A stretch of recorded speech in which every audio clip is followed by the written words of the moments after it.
Bienvenidos al episodio número 6 de La Polaca. Yo soy el doctor Juan Carlos Nochebuena. Y su servidor, el profesor Oscar Quintana. El tema de hoy, Hernán Cortés. La bibliografía, 2 textos. El primero, Historia verdadera de la conquista de la Nueva España. Y otro más que nos lanza el reto mi querida compañera invitada, Gaby Cabezas, que es la historia que narran los vencidos, la versión de los vencidos. Rápido, si me permiten, voy a presentar a Gaby. Ella es, y lo voy a presumir, fue mi compañera de preescolar, primaria y secundaria, allá en esta, bueno... Maternal, ¿no? Casi. En la Sor Juana Inés de la Cruz, la escuela que está aquí en Ciudad Sagún, de la que me siento muy orgulloso, que tenemos muchos amigos, y los recuerdo con cariño, por supuesto, con cariño, con fraternidad y con cordialidad. Pues Gaby me acompañó y yo la acompañé, por supuesto, desde el preescolar, primaria, secundaria, nada más para que te des una pequeña idea. Y bueno, ella es licenciada en administración, está especializada en maestría en mercadotecnia, en marketing, si no me equivoco. ¿O sí me equivoqué? Publicidad. Siempre lo hace. Siempre me equivoco, en publicidad.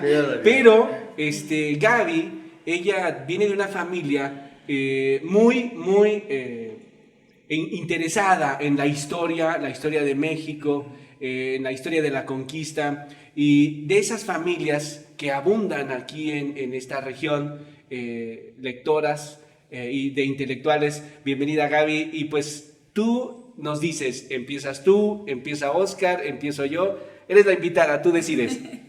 Muchas gracias. Un saludo a todos. Y sí, efectivamente, amigos desde los 3 años, no sé qué edad. Pero sí, Gabriela Cabezas, y sí, mi especialidad es publicidad. Publicidad. Como ves, la mía no es la especialidad de publicidad. Es la parte como administrativa de la publicidad, pero sí, muchas gracias. Y no sé, ¿empiezas tú, Juan Carlos? Ya, me castigo, ni modo. Sí. Oscar y yo luego jugamos cartas o ajedrez para ver quién empieza. No, por ser. Pero aquí, ese ya se ve favoritismo. Voy a empezar ahí yo. Voy a empezar yo. Adelante. El tema de Hernán Cortés es un tema verdaderamente polémico, muy complejo. Lo comentábamos hace un momento, no sé si nos dé tiempo platicar de Hernán Cortés, de la conquista de México. Tras bambalinas decíamos que ya le quieren quitar el nombre de conquista. Entonces, incluso en los libros de texto de los cuales nosotros nos formamos en la educación básica, tiene una información quizás no muy cercana a la realidad. A mí me gustaría iniciar platicando del hombre, de ese personaje que fue Hernán Cortés. Hice una línea de tiempo como buen profesor. Y que además yo estoy muy a favor. Mis alumnos te apedrean. Yo estoy muy a favor de dominar el tiempo, el espacio, para así el movimiento, y los años son muy importantes. Sí. Entonces, voy a comentar brevemente como preámbulo, ya después les cedo la palabra, pero aquí me gustaría desdeñar, escudriñar en lo que fue Hernán Cortés. Hernán Cortés es un personaje que poco tiene que ver, como decía al inicio, de los libros de texto. Él fue un bachiller en una de las universidades en ese entonces. Él logra en 1500 ingresar a la Universidad de Salamanca. En España solo habían 3 universidades en ese momento, 2, y al parecer se estaba formando una tercera, y él logra a los 14 años ingresar a la Universidad de Salamanca, en donde no logra destacarse por sus habilidades intelectuales, porque más bien él era muy irreverente, muy extrovertido. Incluso le causa su forma de ser un problema que lo va a marcar toda la vida, y es que se fractura un pie. Él era un personaje que tenía un problema físico, y era que se fractura el pie en una de sus andanzas. Platican que andando con la esposa de uno de sus profesores, Imagínense nada más el tamaño. Pero ahondo más porque él estudia para ser abogado. O sea, vean nada más, y aquí la importancia que comentábamos en el capítulo anterior, que le da ser un letrado, que le da la importancia de estudiar. En 1500 entra él como bachiller a la Universidad de Salamanca y tiene que salir huyendo por este problema de líbido, ¿no? ¿Qué problemas ha metido el líbido a la historia del mundo? Me suena. Entonces, sus papás lo tienen que buscar una encomienda para él porque no logra concluir sus estudios. Y es así que se va a lo que es ahora Santo Domingo. En ese entonces se conocía como la isla de la Española. En 1504 él se va y aprovecha esa parte que tiene de saber leer, habla latín incluso, y lo emplean hasta que llega ese gran personaje también de la historia que es Diego Velázquez en 1511 y se lo lleva nada más y nada menos a conquistar la isla de Juana, ¿no? Que ahora es Cuba. Y lo que es, se van hacia Santiago de Cuba, conquistan y a él lo nombra alcalde. Que no es como los alcaldes que conocemos ahora, que en ese entonces eran abogados. Para no hacer larga la historia y para que demos paso, él emprende después de una serie de situaciones ahí en Cuba, después de dos... de dos incursiones hacia México, él en 1519 llega a Cozumel. Y me parece que ahí es donde iniciaría esta parte de la historia de la conquista de México, cuando él llega a Cozumel con 608 hombres, 11 barcos y una ambición extraordinaria por descubrir qué había más allá de lo que habían escuchado, porque llegan hasta el puerto de Veracruz, la última encomienda de Juan de Grijalva, este personaje que lleva incluso un río que atraviesa Villahermosa, Tabasco. Él solamente llega hasta Veracruz, pero Hernán Cortés, después de tener una situación con Diego Velázquez, sale, traiciona de cierta manera sí. a su padrino. Era su padrino porque además lo obliga a casarse con una mujer que además era su cuñada de Diego Velázquez. En fin, lo traiciona y es ahí cuando Hernán Cortés en 1519 va a cambiar la historia de nuestro país y de un continente. Bueno, regreso a la pregunta. ¿Le sigo yo o sigues tú, Gaby? Tú eres la invitada. Aquí tú nos castigas o nos apremias. Mira, solo puntualizar que pelea efectivamente con Diego Velázquez, pero Diego Velázquez ya tenía conocimiento de México porque estaba un personaje, Jerónimo de Aguilar, que en realidad va a ser el intérprete, porque él ya conocía el maya. Entonces, sí, claro, sí. Cuando él les empieza a platicar de este, bueno, no se le podía llamar país, de este lugar donde había mucha riqueza, no solo cultural, sino en oro, que era lo que a ellos les... Entonces él zarpa, él convence a esos 600 hombres y obviamente se embarcan. 16 caballos te faltaron 16 porque los caballos son una parte importantísima. Entonces obviamente cuando su padrino se da cuenta, él ya estaba embarcado, él ya estaba aquí.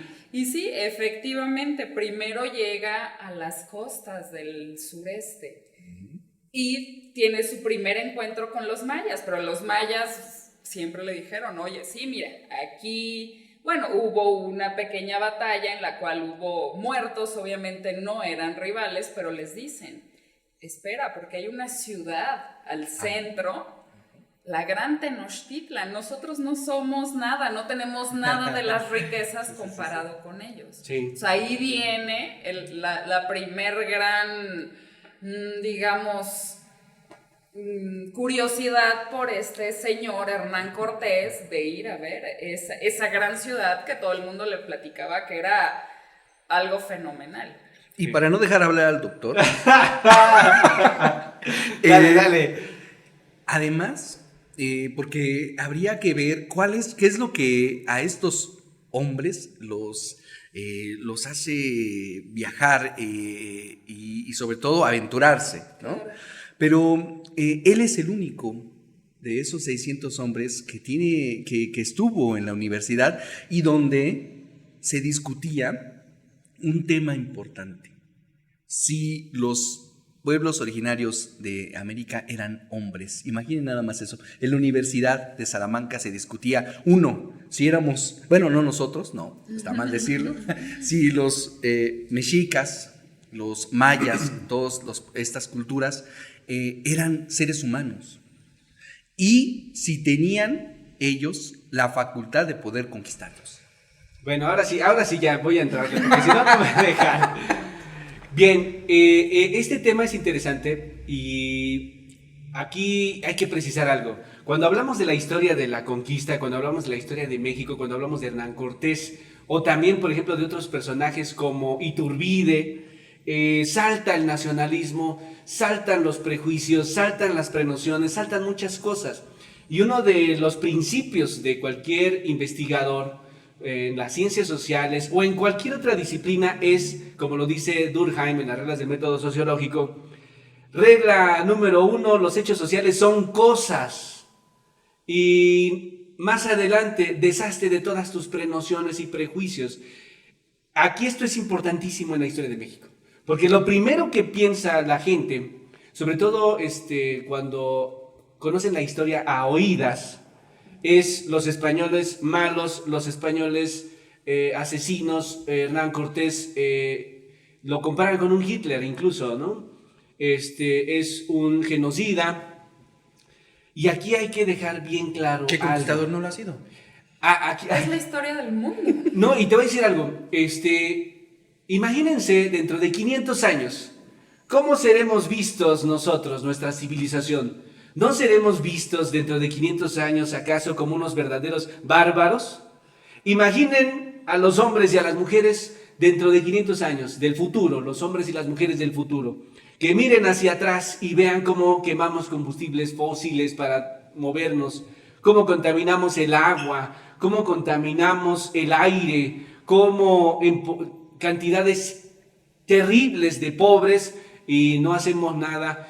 ¿Cómo verán el sistema capitalista dentro de 500 años? Ese sistema depredador que definitivamente, como dice Marx, tiende a la destrucción no solamente de sus fuentes naturales, sino también del hombre, ¿no? Las dos fuentes que le dan vida al capitalismo, ese mismo capitalismo tiende a destruirlas. ¿Cómo seremos vistos en 500 años? ¿Qué pasa si nosotros vemos a Hernán Cortés en esa misma lógica? Lo vemos ahora, 500 años atrás. Si no si no partimos de una mirada ilustrada, lo vamos a ver como un asesino de sangre fría, que bueno, seguramente lo era, ¿verdad? Porque hizo varias cosas. Él era parejo, eso sí hay que decirlo, con propios y ajenos. Recuerden a esos que le hicieron en Veracruz ahí un motín. A uno de ellos, al principal, le corta los pies delante de todos, 200 latigazos a los marinos y colgó a los capitanes que también se fueron a querer hacerle ahí un motín. Incluso Gaby con su esposa, ¿no? El personaje se dice que la asesina. Hay una, digamos, teoría que él la asesina porque él estaba enamorado de Marina, la famosa Malinche. Entonces, obviamente, cuando, digamos, se consuma la conquista o el encuentro de mundos, para que no se ofendan algunos, llega, la llevan de Cuba, porque él se casa con ella en Cuba, su nombre es Catalina Juárez. Llega, pero él ya o Suárez, porque era con X, ¿no? Bueno, Suárez, no, en puede ser. Y él ya está, de hecho estaba por nacer el hijo de Exacto, Marina, sí, sí. su hijo el más querido, después lo supimos. Entonces la traen desde Cuba a la esposa y hay una discusión, se meten a sus habitaciones y él sale gritando que algo le ocurría a la esposa. Efectivamente, cuando entran, ella yace muerta, pero lo que es muy extraño es que tiene unas marcas moradas alrededor del cuello, ¿no? Entonces, toda la gente como que sospechaba, pero nadie se atrevía a decir Sí. nuestro capitán. Lo que sí que 500 Sí, años sí. después ya es más sofisticado los acentes de tu mujer. No, no. Bueno, Pudo haber mira, sido sobre todo los diferente. políticos. Pudo haber pero sido. al final regresar a esta idea. En ese tiempo, en el siglo XVI, había una única forma de lograr la fama, la fortuna, de servir a Dios y al rey, porque algo que es evidente y es claro, no se le puede negar a Hernán Cortés ni a los conquistadores españoles, es que creían ciegamente en Dios, creían ciegamente en su el fe, rey. creían ciegamente en El su rey. cristianismo. De hecho, Cortés es encarcelado, bueno, no encarcelado, sino tiene un juicio por su residencia y ya no puede salir, ya no puede regresar a estas tierras si no es que muerto. Ahora, la única forma de conquistar, o más bien de alcanzar la fama, era con un ejército. Por eso te digo que la comparación con nosotros dentro de 500 años, hoy pasa lo mismo. Si tú quieres la fama, si tú quieres poder, si tú quieres mujeres o hombres en el caso de las mujeres, porque ya aplica igual, ya Bueno, hay conquistas. ¿Cómo le haces ahora? ¿Cómo ya no usas un ejército? Aunque se siguen usando, ¿eh? Sí. Ahora usas algo que se llama empresa transnacional. Con una empresa transnacional vas y conquistas mercados, vas y conquistas países enteros, vas y si, en el caso de Estados Unidos y sus empresas transnacionales, si se resisten, te mandan al ejército para que cedas. Entonces, en ese tiempo no eran empresas transnacionales, no eran las compañías o las corporaciones, sino eran ejércitos, eran barcos, eran espadas, y a sangre y fuego ibas y servías a Dios. Si analizamos el objetivo de Hernán Cortés, como lo plantea Bernal Díaz, ellos llevan 4 propósitos: conquistar, porque era lo primero que hacían, pacificar, imponer la religión cristiana y poblar. Esa era la misión que llevaban. Y todo lo que hicieron, piénsenlo así, bueno, te maté, te asesiné a ti, indígena, que adorabas dioses paganos, que adorabas demonios, te asesiné, pero esa alma se va al cielo porque siempre llevaban a sus sacerdotes. Exactamente, eso va dentro de su, ¿cómo llamarlo? El catálogo de lo que llevaban. Llevaban los 16 caballos y llevaban dos sacerdotes. Ahora, algo importantísimo que hay que decir, que esta conquista la hicieron 500 hombres. 500 hombres conquistaron bueno, no era un país, eran muchos países, eran muchas naciones, eran muchos imperios. 500 hombres, ¿cómo le hizo para que 500 hombres numéricamente lograran esa conquista? Y ahí entra Hernán Cortés. Vamos por el café. Bien, amigos, pues continuamos con este tema apasionante. Estábamos aquí tras bambalinas platicando. Yo creo que deberíamos de grabar mejor las pláticas. Ahí es donde está más entretenido. No. Es una cuestión, la historia de México es una cuestión apasionante, una cosa apasionante. Pero bueno, regresando al tema de Hernán Cortés, ese hombre del que han casi satanizado, ¿no? Sí. Prácticamente. Bueno, nada más y nada menos, uno de los generales más destacados de la Segunda Guerra Mundial y además gran escritor, un mariscal Bernard Montgomery, lo sitúa dentro de los 20 más extraordinarios capitanes de la historia. Estamos hablando de Hernán Cortés, un hombre que además de ser letrado va a encabezar la conquista de México y, como decía al inicio, va a cambiar rotundamente nuestra historia. Continuamos. Sí, decir que la conquista yo creo que es la parte más fundamental de lo que somos ahora. Ese encuentro de los mundos, esa barbarie también, porque no olvidemos que hubo, sí, de las Cholula, dos, por sí, ejemplo, claro, ¿no? La matanza de Cholula fue impresionante, y recordemos que esta parte es básica, que los indígenas pensaban que era el regreso de Quetzalcóatl, que había prometido regresar para liberar a su pueblo. ¿Y de quiénes los iban a liberar? Pues de los mexicas. Los mexicas realmente era esa cultura, sí, una cultura fascinante, una cultura llena de avances a comparación de las demás culturas, pero los tenían sometidos. Entonces, la mayoría de las regiones creían que era Quetzalcóatl, que venía a liberarlos de ese yugo, de que tenían que rendir tributos, de que cada vez les exigían más. Porque recordemos que los mexicas era un pueblo bélico y muy avanzado en las artes de la guerra, como ningún otro. Así como los mayas en toda la astronomía y el estudio de las matemáticas, ellos eran bélicos. Sí. Entonces, esa fue una parte fundamental para convencerlos de ir a atacar a los mexicas. Exacto. Yo aquí... por eso decía que es importante que la historia, así como cualquier otro fenómeno social o natural, lo abordemos con objetividad. Aquí hablábamos de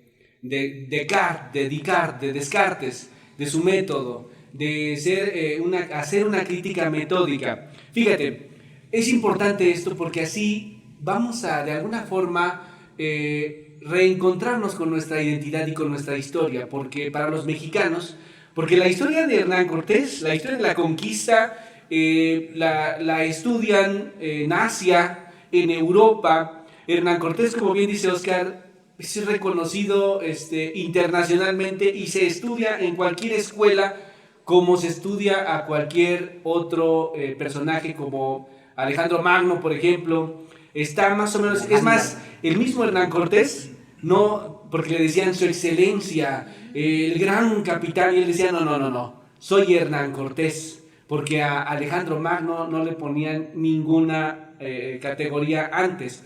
Reencontrarnos con nuestra historia, por eso la importancia de ser objetivos, de ver lo que ocurrió en ese tiempo, en el contexto en el que ocurrió.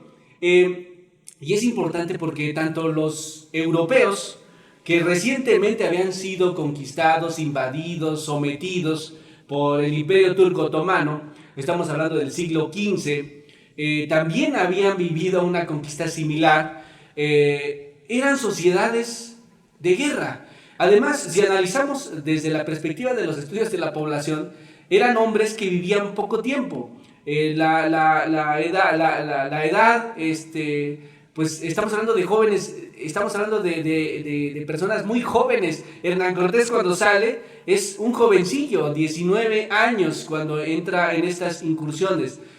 Pero tanto los europeos como las culturas que habitaban lo que hoy llamamos América, eran culturas de guerra, eran culturas dedicadas a la guerra, hacían la guerra y entendían perfectamente bien la guerra, incluso porque se dice que los mexicas o los indígenas no entendían a los españoles. Por supuesto que los entendían. Incluso la Malinche a los primeros exploradores le manda a decir a Moctezuma: los españoles tienen una enfermedad del corazón que solo se cura con oro. O sea, estaban conscientes de que ellos venían por el oro.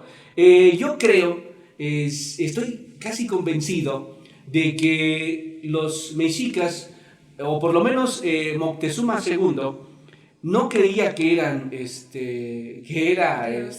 ningún dios. Tanto no creían que era ningún dios, como que cuando hubo 3 primeras incursiones antes de la de Hernán Cortés. Hubo 3 primeras incursiones y en esas 3 les dieron guerra y en esas 3 los hicieron polvo. Venían 100 soldados, me parece, y regresaban 40, 50. Por ejemplo, Bernal Díaz narra cómo le dan 2, 3 flechas, una de ellas le atraviesa a la mitad. Incluso los soldados que los mandaban a hacer algunas tareas se quejaban y decían: tú me traes a la guerra, me tienes sediento, hambriento, no me pagas y quieres que trabaje. Todo el tiempo en esas incursiones padecían sed, hambre, la muerte los miraba frecuentemente a los ojos. Hay varias narraciones de Bernal Díaz donde dice una frase que me da mucha risa, porque él narraba las historias muy gracioso. Seguido se iba del tema contando historias y decía, bueno, regresando al tema, en muchas ocasiones Bernal Díaz dice: hoy la muerte nos vio a los ojos. Los españoles que decidieron venir acá no eran príncipes, no eran los acomodados, los que venían eran los pobres, que tenían que hacer la historia con sangre y fuego. Exactamente, incluso le nombraban Hidalgo.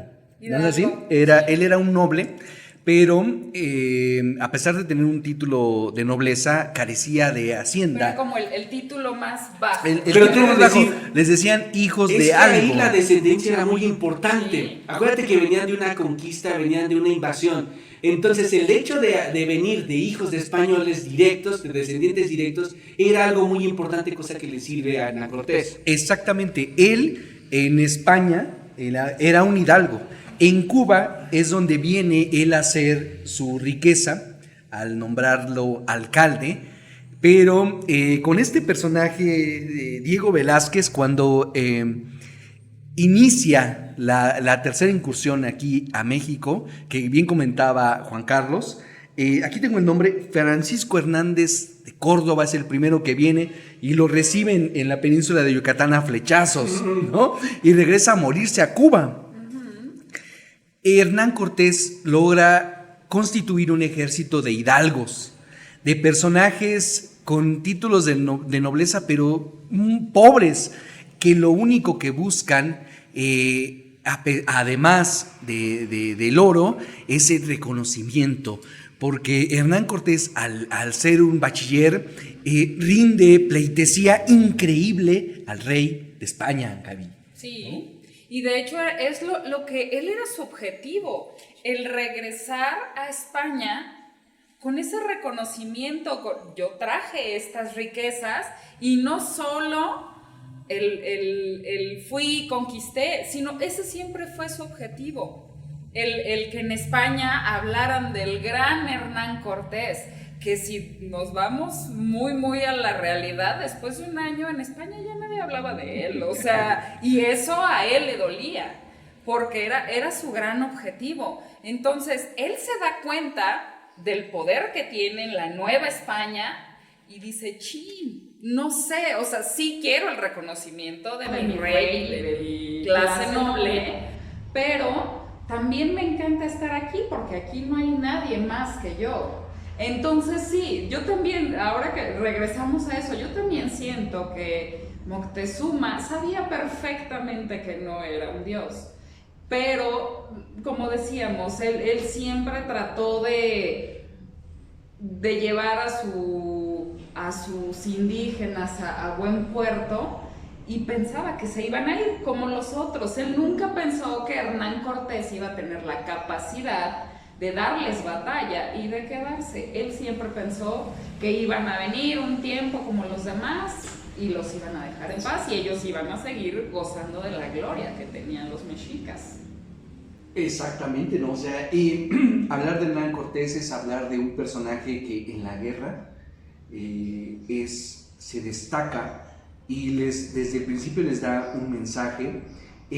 Yo recuerdo, por ejemplo, de estos títulos, de esta bibliografía, El Paso de Cortés, ¿no? Él tenía la oportunidad para entrar aquí a la gran Tenochtitlán, de entrar por Apan, incluso aquí iba a pasar por este territorio, que además eso comentábamos, aquí en Tepeapulco, Está la casa de Cortés, que es muy debatible que haya sido su casa, pero bueno, la historia nos da un aire de que de estos lares anduvo, ¿no? Pero él tenía la oportunidad de pasar por acá o rodear también los volcanes, pero él decide llevar a sus huestes a través de más de 4,000 metros de altura. Solamente Aníbal hizo algo semejante en la historia, o José O'Higgins en Chile, cuando lleva al ejército a liberar de Argentina a Chile, ¿no? Sí,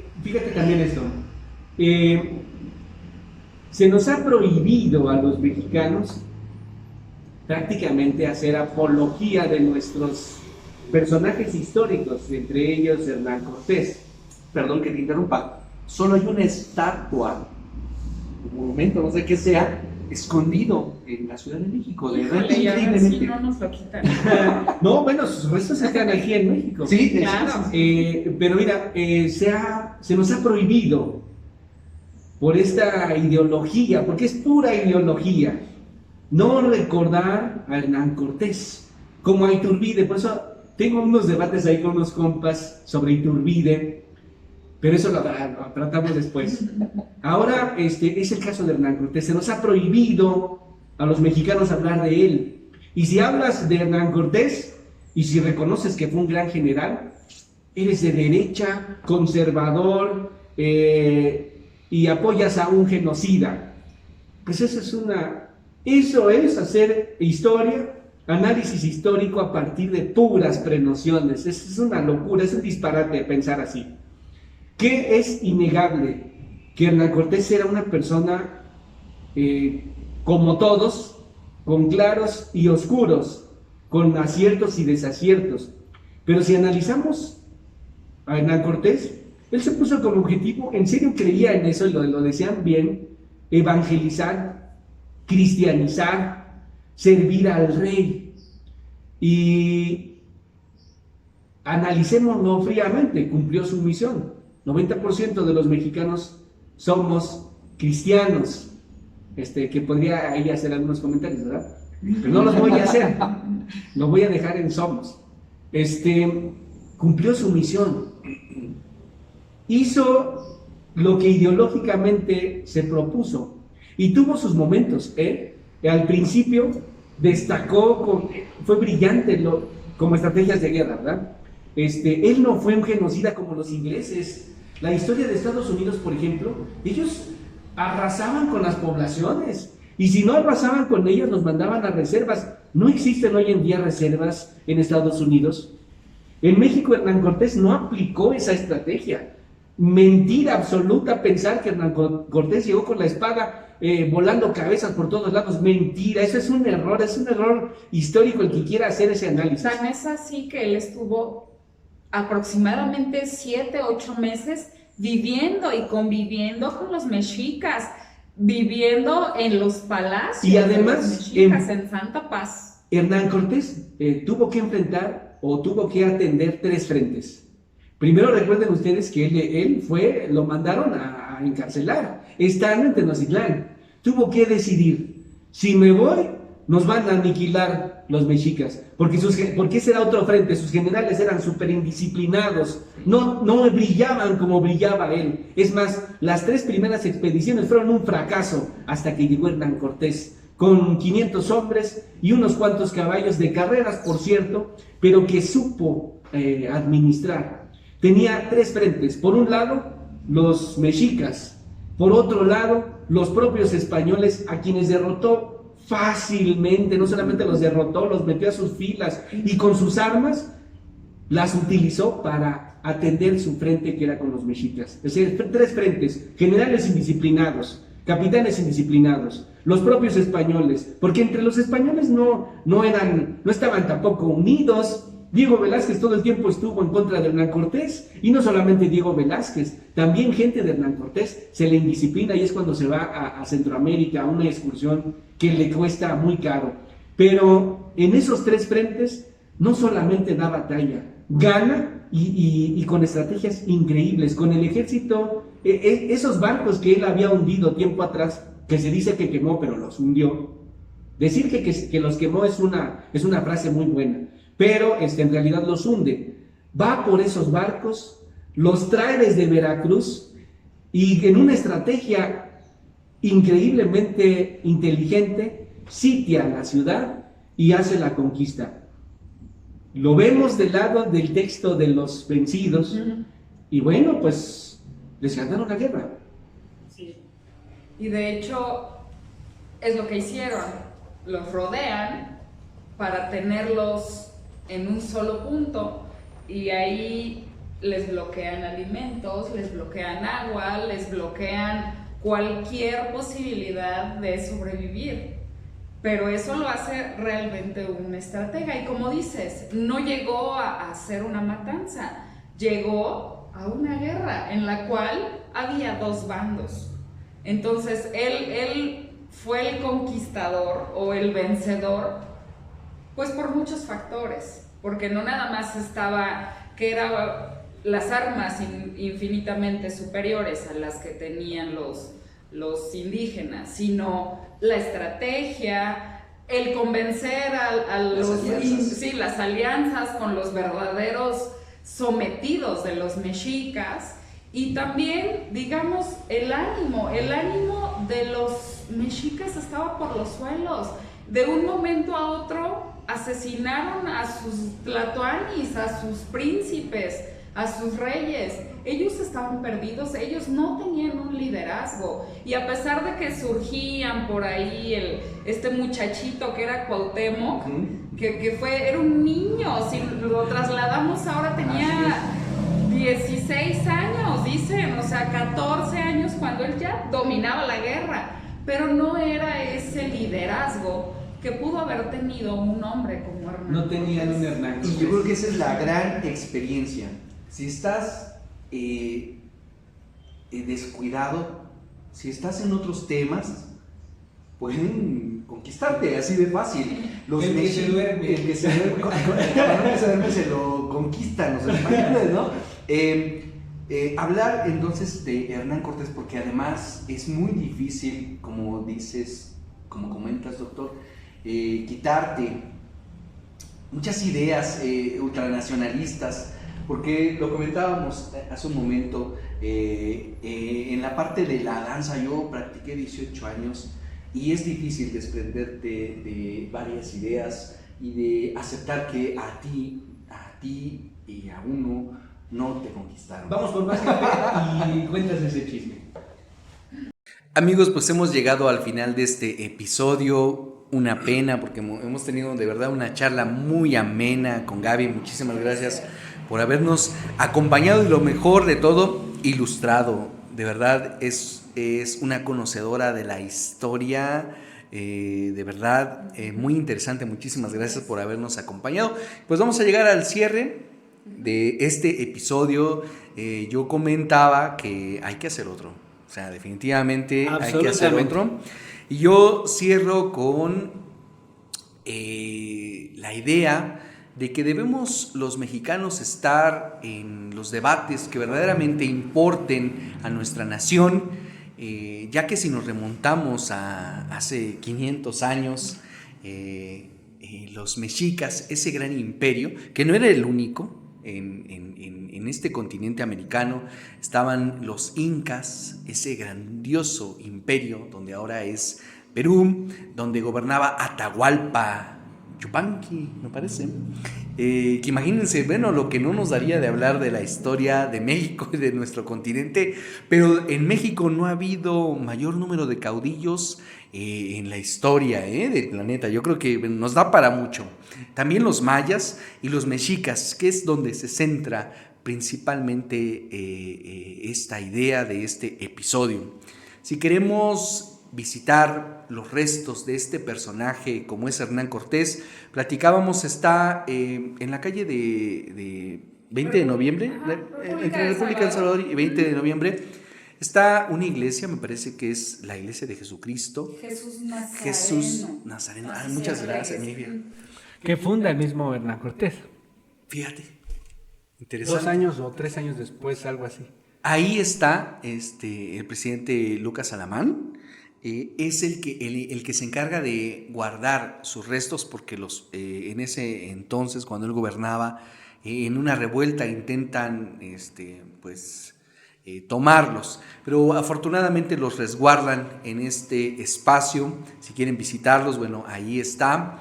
Y si quieren visitar la Polaca, están nuestras redes sociales en Facebook, en YouTube. Y bueno, cerraría con la idea de que Hernán Cortés es ese personaje que pasó a la historia de ser un hidalgo, de ser un hijo de algo. Imagínense nada más, nosotros somos el estado que lleva uno de los apellidos del padre de la patria, pero va más allá, porque también Hidalgo era un hijo de algo, fíjense, por eso le llaman así.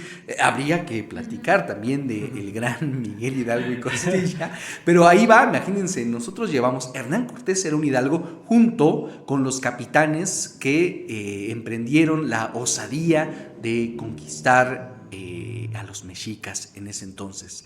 ¿Quiénes estaban hace 500 años? Remontémonos, en otros debates, y no se podía explicar la conquista si un imperio no conquista a otros, y el imperio mexica era uno de ellos. Tenía en su entorno, ellos llegaron a conquistar hasta los límites de Centroamérica, imaginemos nada más. Y por supuesto estaban rodeados de enemigos, estaban en otros debates, estaban en el debate, como comentaba hace un rato Gaby, de si eran dioses, si era Quetzalcóatl que había regresado, y que Moctezuma no tuvo la capacidad de enfrentar a un ejército que hubieran vencido fácilmente si hubiese tenido las ideas, si hubiese tenido la visión, la claridad de un general que enfrentara a ese ejército y cambiara la historia, el rumbo de la historia. Pero como lo platicamos, en historia no hay qué hubiera pasado, son los hechos, es una cosa objetiva. Hernán Cortés fue un capitán que pasó a la historia y que debe ser reconocido, porque además en México no hay una sola calle que lleve, o no sé, el Mar de Cortés. El Mar de Cortés, sí. Pero el monumento solo hay uno, me parece, en todo nuestro territorio nacional, está en la Ciudad de México. Ahora no recuerdo bien en qué parte podríamos verlo, pero por ejemplo en Francia no se le hace el mismo reconocimiento a Maxime Robespierre. Robespierre. No es el único en la historia que no se le ha dado la justa. Las estatuas y las figuras de Stalin y Lenin, de Vladimir Ilich Ulyanov y Josip Vissarionovich Dukashvili. Tampoco. Esos trabalenguas los hacemos antes de iniciar la polaca. Entonces, la gran enseñanza es que no debemos estar en debates, que no nos llevan a nada, en debates bizantinos. En este momento hay temas muy importantes, internacionales, y que los mexicanos no estamos libres de una nueva conquista, ya no con armas, sino a través de otros medios. Yo no me despido, yo creo que debemos hacer otro capítulo, Gaby. Muchas gracias. No, yo nada más comentar que es muy bello la historia de México, el conocer las diferentes culturas. Bueno, no terminas, es impresionante, pero no quedarnos con esa parte que te enseñan, en la escuela, de los malos conquistadores que vinieron y acabaron con una gran cultura, porque no fue así. Sí, ellos venían a una gran aventura de repoblar y de expandir ese país que era España. Eso era su objetivo, la evangelización. Recordemos que en el mundo han habido, la mayoría de guerras ha sido por ese tema, pero fue una batalla en la cual los mexicas pues perdieron, y no fue solo por los españoles, sino por todos los enemigos, mismos indígenas, que estaban hartos del yugo y estaban hartos de todo lo que se les exigía. Entonces sí, una cultura hermosa, una cultura con muchos avances. Como decíamos, construyeron una ciudad en medio de un lago impresionante, o sea, es y toda la tecnología que tenían con los recursitos, ¿no? Entonces, definitivamente, ni los indígenas eran unos tontos aborígenes ahí, sin conocimientos, y entonces fue una guerra que se perdió, y nosotros somos, pues esa mezcla, somos el producto del mestizaje, y no podríamos tener ni el maravilloso lenguaje que tenemos ahora. O sea, el español para mí es el idioma más bello del mundo, más completo. Y de los más hablados. De los más hablados también. No tendríamos el cristianismo que tenemos ahora. Entonces es solamente... Bueno, ese sería debate. Sí, tal vez. No hablemos de... No nos metamos en esos temas. Si no, mis odiadores van a decir, no, que no eras, bueno, ya. Bueno, de tener muchos dioses, bueno, llegó uno solo, pero sí es bonito, es ser objetivo y no irnos con el no soy nacionalista porque no creo que los españoles sean unos monstruos genocidas. No, es ver que fue una batalla en la cual hubo un ganador y no le quiero decir perdedor, pero uno que fue vencido, y que realmente fueron muchos los factores. Ahorita nos va a platicar el doctor. Ni las carnitas. No. Y fíjate que me hiciste recordar una anécdota que narra un doctor, historiador de esos que muy famosos. Le dice una española, en los tiempos recientes, más bien una mexicana le reclama a una española, tus ancestros nos conquistaron. Y le responde la mujer española, no es cierto, mis ancestros se quedaron en España, los tuyos conquistaron a los españoles. Claro. Y también, nada más para cerrar, Hernán Cortés fue un hombre, sí, con muchísimos errores, como decíamos, sí, pues no dudamos que haya sido un asesino, como todos los que estaban en esta guerra, pero siempre amó a la Nueva España. Tan es así que él en España, estando en España, sintiéndose tan enfermo y tan mal, lo primero que hace en su testamento es decir, él quería morir en la Nueva España. No se pudo por la debilidad que tenía ya en su cuerpo. Disentería. Entonces solicita que sus restos sean trasladados aquí. Y están ahí precisamente. Bien. Me toca cerrar, papi, otra vez. Pero hablando de que no se puede cambiar, bueno, todo lo que pasó, todo lo que puede ocurrir en la historia, él no se puede explicar por cuando él se emprende este viaje con Diego Velázquez, porque cambian. Él estaba ahí en Santo Domingo, y es que llega un nuevo gobernador, que es Diego Colón, me parece. Uh-huh. El hijo de Cristóbal Colón, y es cuando dice... Él era el único que tenía permitido hacer esas expediciones. Pero bueno, voy a cerrar, ya, cierro.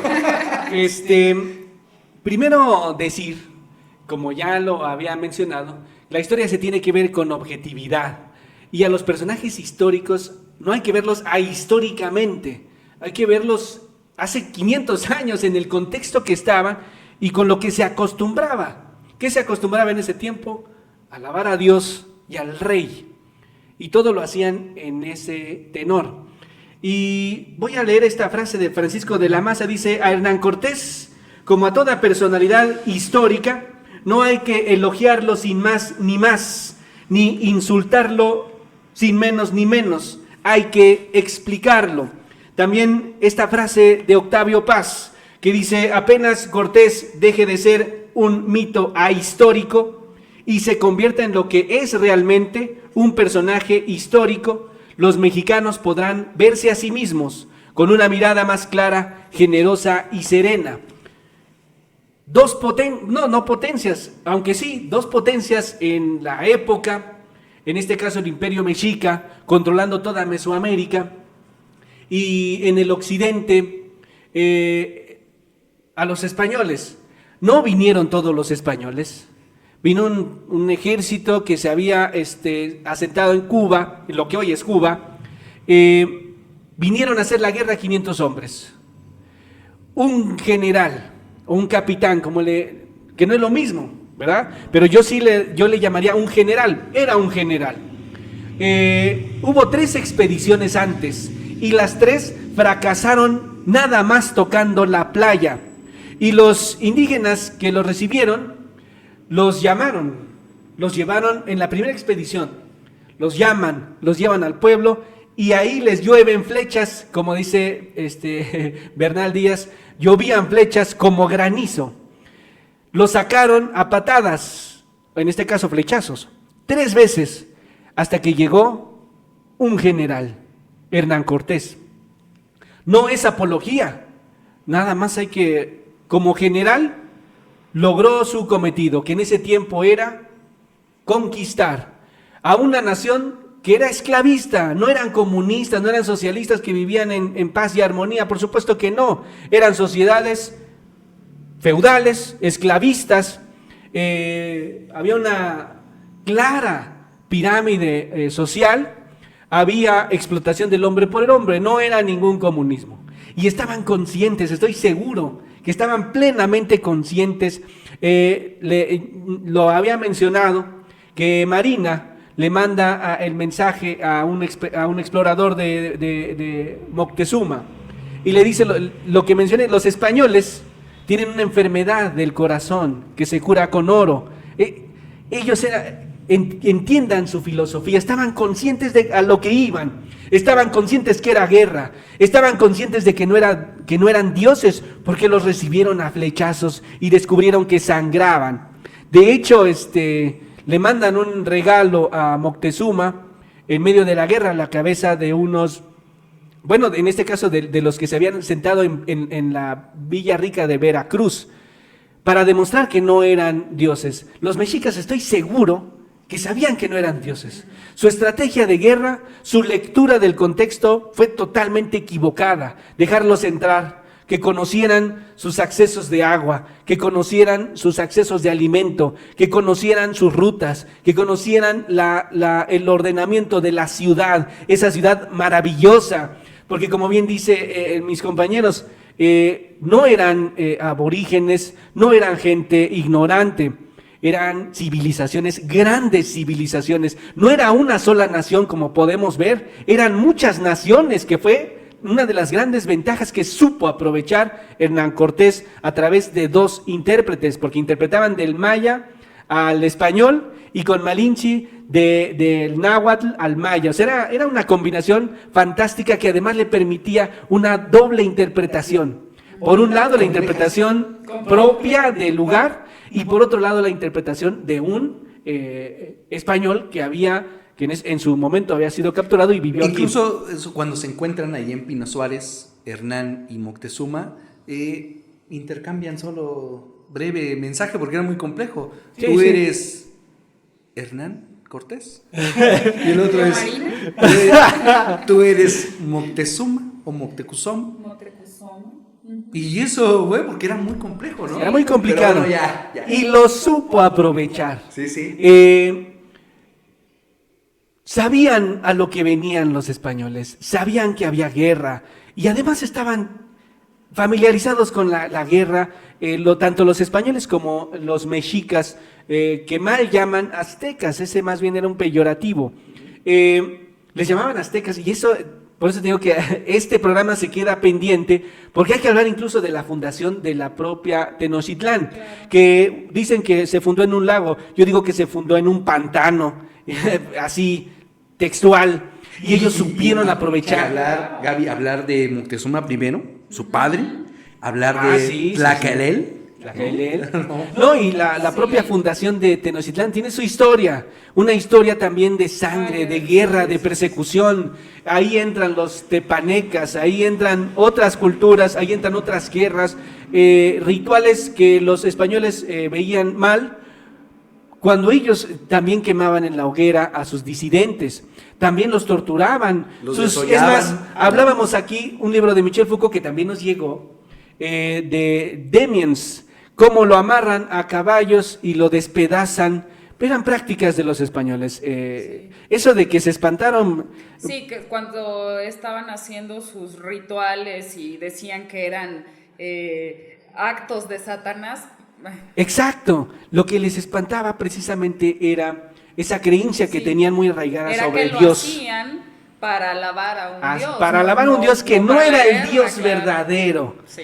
Hay que entender el contexto. Claro que les horrorizaba, pero ¿sabes qué? No les horrorizaba la sangre, porque ellos estaban acostumbradísimos a la sangre.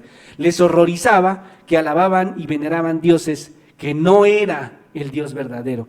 Pero al final, yo creo que la gran culpa, porque luego se puede culpar a los tlaxcaltecas. Bueno, no puedes culpar a un pueblo de haber sido sometido, de quererse librar de otro pueblo sometido. No, y además no olvidemos que los tlaxcaltecas tuvieron el mismo fin. Sí, claro, también. un pueblo- Se vituperaban, los tlaxcaltecas y los mexicas se decían en la calle, le decían los tlaxcaltecas a los mexicas, nos los vamos a tragar como perros, así se gritaban. Y los mexicas les respondían, mira, cuando acabe esta guerra, si nosotros ganamos, tendrás que reconstruirla piedra por piedra. Y si nosotros perdemos, también. O sea, el ambiente de guerra estaba perfectamente claro. No fue de que en un día un español asesino llegó y masacró. No, fue un proceso claro de guerra, donde la guerra estaba declarada y ganó el mayor estratega. Por eso decía yo que Hernán Cortés en 3 frentes supo enfrentar, supo dar la batalla. Y esa es la historia. Ganó, conquistó. No nos da tiempo de cerrar. Creo que mi cierre se fue por muchos lugares, pero al final de cuentas es la buena lectura del momento, la lectura correcta de la situación histórica. ¿Qué es lo que debemos hacer ahora? Yo veo esa disculpa que se pide a los españoles, me parece un error. Hay que leer el contexto de dominación nacional, transnacional, y sobre de él hacer la estrategia como lo hizo Hernán Cortés para salvarse su pellejo. Nos vemos la próxima. Tenemos mucho por qué debatir, tenemos muchos pendientes para este tema, chavos. Gracias. No se les olvide darle suscribir, darle me gusta, luego hablamos de muchas cosas de Fiverr. ¿Dónde estamos transmitiendo? La próxima. Siempre falta algo, siempre falta. Denle me gusta en Facebook y en YouTube.